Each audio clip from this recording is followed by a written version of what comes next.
Meanwhile, the lower house will have about only 4 days next week before its self-imposed deadline to pass the draft BBL.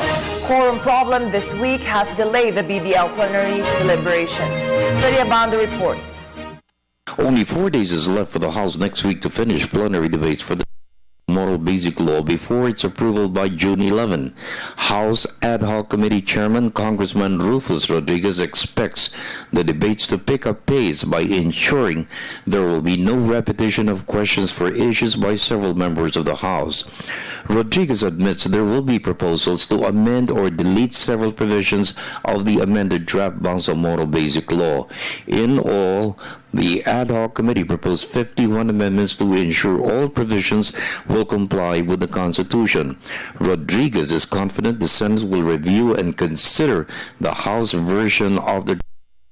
The Senate Committee on Local Government, chaired by Senator Ferdinand Bongbong Marcos, will draft a measure that will depart from the Palace proposal to address Senator Miriam Defensor Santiago's report that the draft law is riddled with constitutional issues. The Senate has its own timetable, it has its own plan.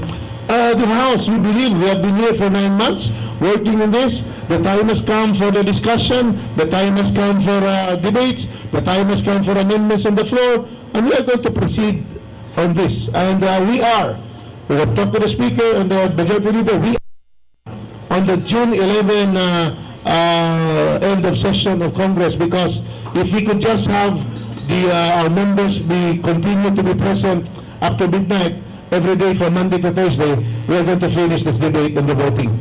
Congressman Jim Hataman expressed concern the Senate's move could affect the timetable for the implementation of the transition from the ARM to the Bangsamoro.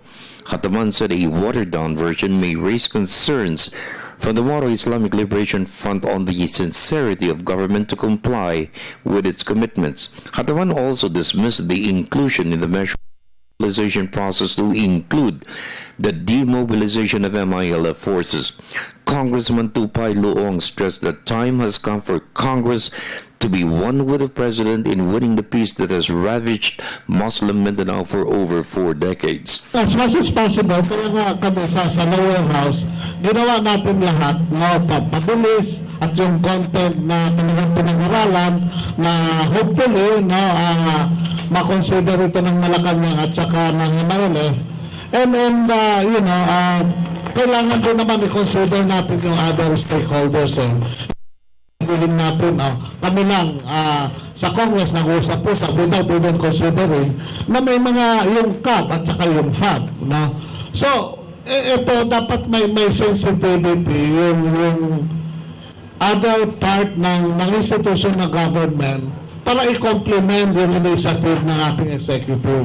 I hope our counterpart in the Senate will realize this. This is the most important and significant effect of this bill. In other words, I don't believe this country can afford to fight many fronts. You are fighting your own people. It is very painful to that Filipinos are fighting Filipinos. I think enough is enough. We have to stop this already. This is 43 years old. If you analyze the gravity of the destruction of property and lives of our people, both civilians, armed forces of the Philippine National Police, and the Mujahideen, I think these are things that must be taken into serious consideration by all of us legislative branches of this country, especially the Senate. In the meantime, Budget Secretary Butchabad said the block grant to be given to the Bangsamoro is not even sufficient to cover the recovery of the region, which has led to poverty and misery for our Muslim brothers. For 2016, it's projected at 26.3 billion pesos plus 8 billion for rehabilitation, 1 billion for transition, aside from its share for the infrastructure fund and the era of local governments in the Bangsamoro. Look at historically what they have lost. Their people have the shortest lifespan in this country. Their people have the lowest educational competencies in this country. Their people are among the least healthy people in the country. What are we talking about getting more? Historically, for the past 40 years, they have been in the dumps. I mean, what more? In fact, they're getting even more marginalized if we continue to delay the passage of that bill. I think people have to realize where they're coming from. You know, Nigel Roberts of the World Bank said every year that the war wage cost them 17 billion pesos.